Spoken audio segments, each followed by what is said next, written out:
বিকেল গড়িয়ে গেছে, আকাশে তখন হালকা ধোঁয়াটে মেঘ। গ্রামের পথ দিয়ে হাঁটছে তিনজন তরুণ, আনন্দ, বাপন আর সুদীপ। শহর থেকে তারা ট্রেনে আসেনি, তারা এসেছে বাসে। তারপর হেঁটে হেঁটে তাদের গন্তব্যে যাচ্ছে। তাদের উদ্দেশ্য আনন্দের মামার ফেলে যাওয়া পুরনো বাগান বাড়িতে দু একদিন কাটাবে। শখের পিকনিক, একটু ঘুরে বেড়ানো আর পুরনো দিনের গল্পে জড়ানো এক সন্ধ্যা। এই রাস্তা ধরে আর কিছু দূর গেলেই বাড়িটা পড়বে। মামা থাকতে তো কতবার এসেছি। আবহাওয়াটা কেমন সুন্দর দেখ, বাতাসে পাতাগুলো কেমন কাঁপছে, কি সুন্দর লাগছে। এই আনন্দ, ওখানে কি সব ব্যবস্থা করা হয়েছে? আমার মামা কেয়ারটেকারকে সব বলে দিয়েছে রে, চল তোরা আগে।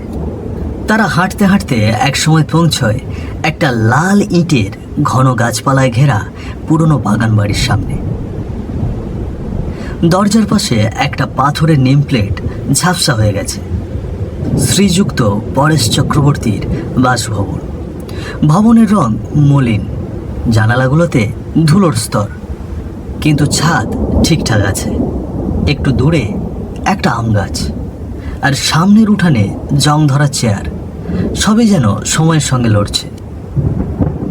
এই বাড়িটা দেখেই তো গায়ে কাটা দিচ্ছে রে। ভেতরে কি ঢুকবো? ভয় পাচ্ছিস? হায়, কেয়ারটেকারকে ডাকি। আনন্দ দরজায় টোকা দেয়। কিছুক্ষণ পর একজন বৃদ্ধ লোক দরজা খোলে। আনন্দ চিনতে পারে উনি হরিনাথ, যিনি অনেকদিন যাবৎ এই বাগান বাড়িটা দেখাশুনো করছেন। আনন্দকে দেখে হরিনাথ বলতে লাগলো, আনন্দবাবু, আপনি আনন্দবাবুই তো? হ্যাঁ কাকা, মামার কাছে শুনেছিলাম আপনি এখানে এখনো আছেন। আমরা একটু থাকতে এসেছি। কটা দিন এখানে থাকবো। কেয়ারটেকার হরিনাথ কাকা চুপচাপ লোক, অত বেশি কথা বলেন না। তবে চাবির গোছা হাতে নিয়ে ওদের ভেতরে নিয়ে গেলেন। ঘরের ধুলো ঝেড়ে হালকা করে বিছানা পেতে দিলেন। ভেতরে ঢুকে বন্ধুরা দেখে একটা বড় ড্রয়িং রুম, কাঠের পুরনো সোফা, দেওয়ালের ফ্রেমে পুরনো ছবি। ঘরের জানালা দিয়ে খুব সুন্দর ঠান্ডা বাতাস আসছে। আরে কি দারুণ বাতাস ঢুকছে জানলা দিয়ে। আমার তো মনে হয় আজ এখানেই একটু পিকনিক হয়ে যাক। একদম ঠিক বলেছিস সুদীপ, আর পিকনিক মানেই তো মুরগি। চল চল, বাজার থেকে একটা বড় মুরগি কিনে আনি। কিন্তু বাজার তো এখানে চিনি না, কোন দিকে বাজার বসে? কাকু, আপনি তো পুরনো মানুষ, বলুন তো এইদিকে কোথায় মুরগির বাজার বসে? বাজার তো বসে ওই জঙ্গলের ধার দিয়ে গেলে বাঁ দিকে একটা পুরনো হাট আছে, বিকেলের আগে গেলেই ভালো। আরে বাহ, চল চল, আমরা এক্ষুনি যাই। কিন্তু একটা কথা বলে দিচ্ছি, আজ বাদলা রাত, সন্ধ্যার পর ওই হাটের দিকে মারিও না। কেন কাকু, ভূত টুতের ভয় নাকি? সাবধান করলাম, আমি তো কয়েকদিনের ছুটিতে বাড়ি যাচ্ছি, তোমরা সাবধানে থেকো। হরিনাথ কাকা ভেতরে না বলা কথা রেখেই বেরিয়ে গেলেন। ওর চোখে যেন একটা অদ্ভুত আশঙ্কার ছায়া। বন্ধুরা হালকা হাসাহাসি করে কথাটা কেউ পাত্তা না দিয়ে আবার নিজেদের মধ্যে ব্যস্ত হয়ে পড়ে। ঘরের ভেতর বাতাস ধীরে ধীরে ঠান্ডা হতে থাকে, জানালার পর্দা হালকা দুলে ওঠে। তারা বাড়ি থেকে বেরিয়ে দেখে সন্ধ্যা হয়ে গেছে, বাইরে ঝড় ওঠার আগেই হাওয়া বইছে। বন্ধুরা জঙ্গলের মধ্যে হাঁটতে শুরু করে। চারপাশে অন্ধকার হয়ে গেছে, ঝিঁঝি পোকা আর বিদ্যুৎ চমকানোর শব্দ ছাড়া কিছুই শোনা যাচ্ছে না। দেখতো কত সুন্দর সন্ধ্যা, আমরা তো শহরে এসব কিছুই পাই না। কিন্তু একটু আগেই কাকা বলছিল ঝড় আসবে, আমরা কি ঝড়ের মধ্যে যাব? চিন্তা কিসের, আজকে সন্ধ্যায় এমন হাঁটতে পারলে জীবনে আর কি লাগে। তারা সবাই একটু দ্রুত গতিতে জঙ্গলের গা ঘেঁষে হাঁটতে শুরু করে। বাতাস জোরালো হয়ে উঠেছে, হঠাৎই ঝড় বৃষ্টি শুরু হয়ে যায়। গাছপালা কাঁপছে, পাতা ঝরছে, মেঘ জমে আকাশ মেঘলা হচ্ছে। কখনো কখনো গর্জনের আওয়াজ ভেসে আসছে দূর থেকে। তারা হাঁটতে হাঁটতে এক ঝোপড়ির সামনে এসে থামে। যেখানে একটা ঝুড়িতে কয়েকটা মুরগি রাখা। সেখানে দাঁড়িয়ে আছে এক মেয়ে। এই তো মুরগির ঝুপড়ি। দেখ, মুরগিগুলো ঠিক আছে? দাম কত? এই মাত্র 150 টাকা। তা পছন্দ হলে নিতে পারেন। দাম ঠিক আছে, তাহলে একটা দেন আমাদের। বেলা রানী তাদের দিকে একটা অদ্ভুত দৃষ্টিতে তাকালো। চোখে যেন এক ধরনের অনুরোধ বা আক্ষেপ, কিন্তু মুখে হাসি। তারা মুরগি কিনে নিয়ে ফিরে যাওয়ার জন্য রওনা দিল। বাড়িতে গিয়ে মুরগিটা বেশ কষা কষা করে রান্না করব। ওহ, আজ পিকনিকটা ভাই জমে যাবে, কি বল? হ্যাঁ রে, একদম। বৃষ্টি তখনই জোরে নামতে শুরু করেছে। চারপাশে পাতার ফাঁকে ফাঁকে কেমন একটা কান্নার শব্দ শোনা যায়। ঝপ করে হাওয়ার একটা ঢেউ এসে পাতা উড়িয়ে নিয়ে যায়। হঠাৎ পিছনে শিয়ালের ডাক। সুদীপ তাকিয়ে দেখে একটা গাছের ফাঁক দিয়ে মুখি মারছে সেই মেয়েটি, বেলা রানী। সুদীপ চিৎকার করে ওঠে। ওই ওই মেয়ে গাছের ফাঁকে দাঁড়িয়ে আছে, সে এখানে কি করছে? বৃষ্টি ঝড়ে মাথা গুলিয়ে গেছে তোর, চল বাড়ি পৌঁছায় আগে। তারা তিনজন কোনো মতে গা জড়িয়ে হেঁটে হেঁটে বাড়ি পৌঁছয়। চারিদিকে অন্ধকার নেমে এসেছে। দরজা খুলতেই চারপাশে নিস্তব্ধতা, কেউ নেই, শুধু বাতাসে জানালার কাঁচ ঠকঠক করছে। তারা ঘরে ঢুকে খাঁচাটা মেঝেতে রাখে। আলোটা দিই। টিক করে লাইট জ্বলে ওঠে।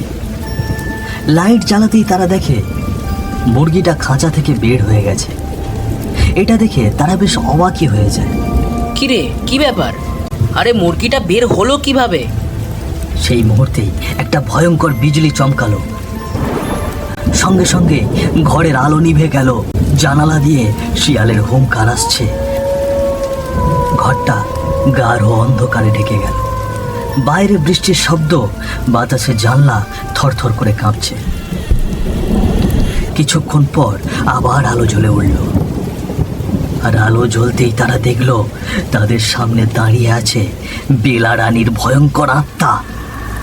তার শরীর জ্বলন্ত, পোড়া পোড়া দাগে ভরা। কিছু জায়গা পুড়ে গেছে, মাংস খুপলে গেছে। চোখ দুটো লাল, যেন আগুনের মতো জ্বলছে। কি তো ভূত। তুমি এখানে কি করছো? তুমি মুরগি বিক্রেতে না?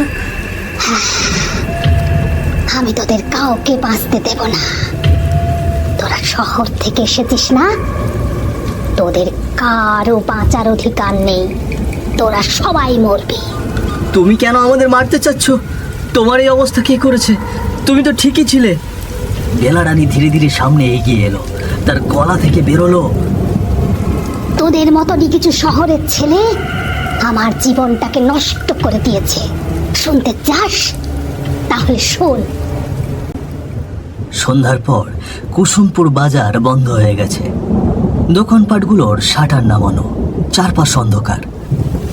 ঝিরঝিরে বৃষ্টি পড়ছে। রাস্তার একপাশে বেলা রানীর ছোট্ট দোকান, মুরগি আর ডিমের ছোট ব্যবসা। সে দোকানে বসে ভেজা কাপড় গায়ে দিয়েও চেষ্টা করছে কিছু বিক্রি করার। মিলন, সঞ্জয় আর দীপক, হাতে মদের বোতল, মুখে উল্টোপাল্টা কথা। সালা কি ঠান্ডা পড়েছে রে! আরে এখানে গ্রামের ঠান্ডা, প্যাঁচার ডাক, ঝিঝি পোকার সঙ্গীত, এটাই তো গ্রামের মজা রে। ওই সামনে দেখ, দোকানের ঝুড়িতে মুরগি রাখা। মাংস হলে কি জমে না আজ রাতটা? হ্যাঁ, খুব তো বলেছিলি মুরগি খাওয়াবি, যা কাজ কর। তারা তিনজন দোকানের দিকে এগিয়ে যায়। বেলারানী তখন ঝড় বৃষ্টির মধ্যে খদ্দের দেখে বেশ খুশি হয়। ও দাদা, মুরগি লাগবে? এই যে বড় বড় মুরগি হবে, এইগুলোতে মাংস খুব ভালো হবে। বাহ, ওইটা দাও তো, একেবারে বড় একটা দাও। কেজিতে কত যাবে তাও? এই 2 কেজির কাছাকাছি হবে। দাম পড়বে মাত্র 400 টাকা। কাটবো? কাটা লাগবে না দিদি, তাজা মুরগি নিজেই কাটবো। বেলারানী মুরগি এগিয়ে দেয়। তারা মুরগি হাতে নিয়ে পিছন ফিরে হাঁটতে থাকে। কিছু না বুঝতে পেরে বেলারানী ডাকতে থাকে, ও দাদা, টাকাটা? টাকা? কি বললি? সে কি দাদা, আপনারা মুরগি নিয়ে যাচ্ছেন, দয়া করে টাকাটা দিয়ে যান। এটা আমার উপার্জন। এই, তুই আমাদের থেকে টাকা চাইছিস? তোর সাহস তো কম না? শহর থেকে আসা ছেলেদের তুই অপমান করছিস। না গো দাদা, না, আমি অপমান করছি না গো। আমি তো গরিব মানুষ, এই দোকান চালিয়ে আমার সংসার চলে। এই টাকা ছাড়া মুরগি দিলে যে আমার লোকসান হবে। তোর এত বড় সাহস! দাঁড়া, তোকে আজ শিক্ষা দিতে হবে। ও দাদা, দয়া করে আমাকে টাকাটা দিন। আমার মা খুব অসুস্থ, আমি আমার মায়ের জন্য কিছু খাবার আর ওষুধ নিয়ে যাব। মিলন হঠাৎ মদের বোতলটা বেলারানীর মাথায় মারল। বিকট শব্দে বোতলটা ভেঙে গেল, মাথা থেকে রক্ত গড়াতে শুরু করলো। বেলারানী চিৎকার করে মাটিতে লুটিয়ে পড়ল। ও বাগো, বাবা গো, রক্ত পড়ছে, রক্ত। আমাকে মারলে কেন দাদা? আমাকে কেন মারলে?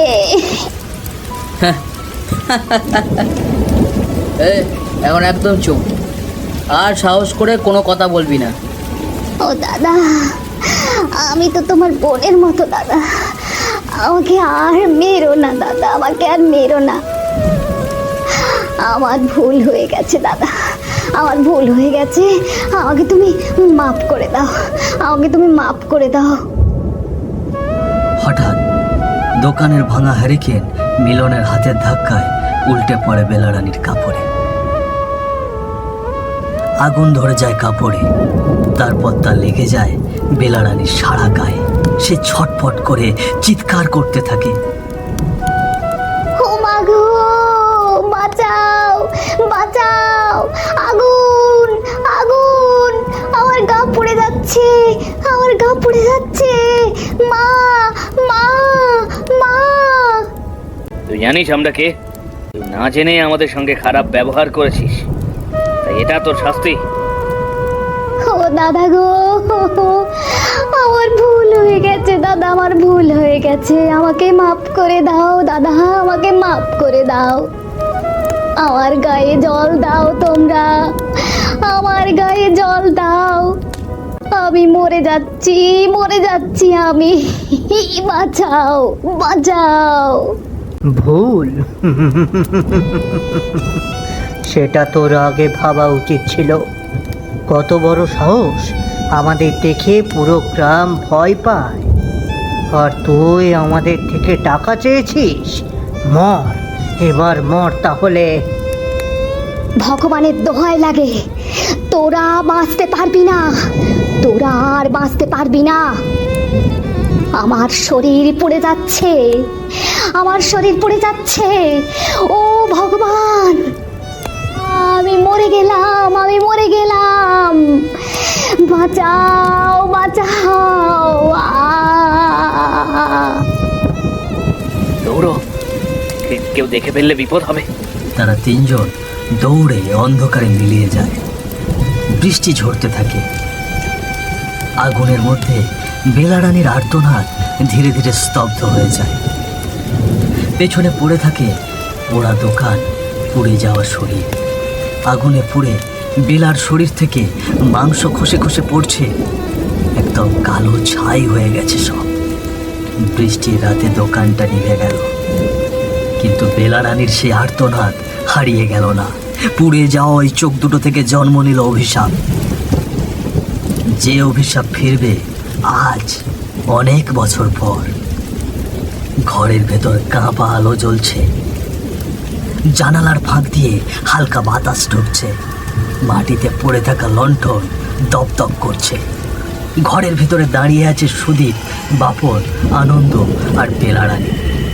বেলারানীর চোখ লাল, তার চোখ থেকে টুপ টুপ করে জল পড়ছে, কণ্ঠস্বর কাঁপা, রাগ আর কষ্টে গলাটা ভারী। সেদিন তারা সবাই মিলে আমাকে মেরেছিল।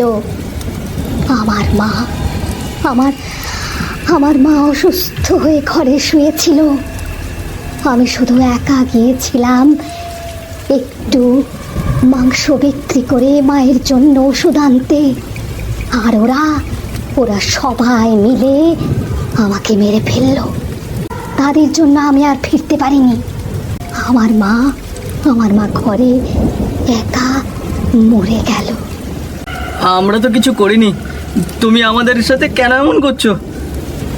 আমাদের তো কোনো দোষ নেই, আমরা তো তোমাকে টাকাও দিয়েছি। হ্যাঁ, আমরা কিচ্ছু করিনি।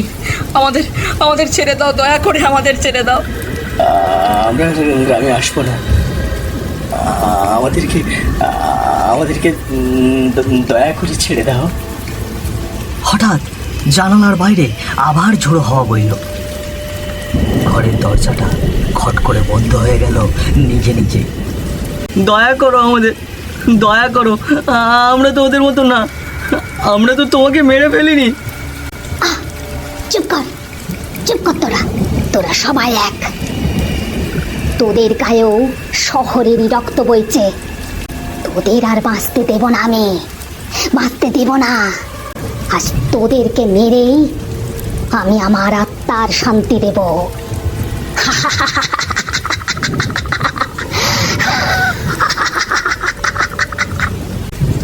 বেলা রানী ধীরে ধীরে তাদের কাছে আসে। এবার হয়তো তাদেরকে মরতেই হবে। রাত গভীর হয়ে গেছে, ঘরের ভেতরে আলো নিভু নিভু করছে, বাইরে তবুও বৃষ্টি পড়ছে। তারা তিন বন্ধু ভয়ে হাত জোড় করে বসে কাঁপছে, তারা যেন বিনা দোষে শাস্তি পাচ্ছে। আমরা শহরের ছেলে ঠিকই, কিন্তু আমরা তো ওই পিশাচ নই যারা তোমাকে মেরেছিল। সব মানুষ এক হয় না বেলা, বিশ্বাস করো। তোমরা সত্যিই আলাদা। ভয় দেখিয়ে আমি বোঝাতে চেয়েছিলাম কষ্ট কাকে বলে। যারা আমাকে পুড়িয়ে মেরেছিল, আমি তাদের জন্যই আবার ফিরব। তোমরা যারা এখনো ভালো মানুষ, তাদের আমি কোনো ক্ষতি করব না, কোনো ক্ষতি করব না, কোনো ক্ষতি করব না। যারা অন্যায় করে না তারা মৃত আত্মার কাছেও মানুষ, কিন্তু যারা পুড়িয়ে মারে তারা মানুষের মুখোশে পিশাচ। আর পিশাচদের জন্যই একদিন কেউ ফিরে আসে না। বেলা রানী আবার আসবে যখন সেই পিশাচগুলো ফিরে আসবে।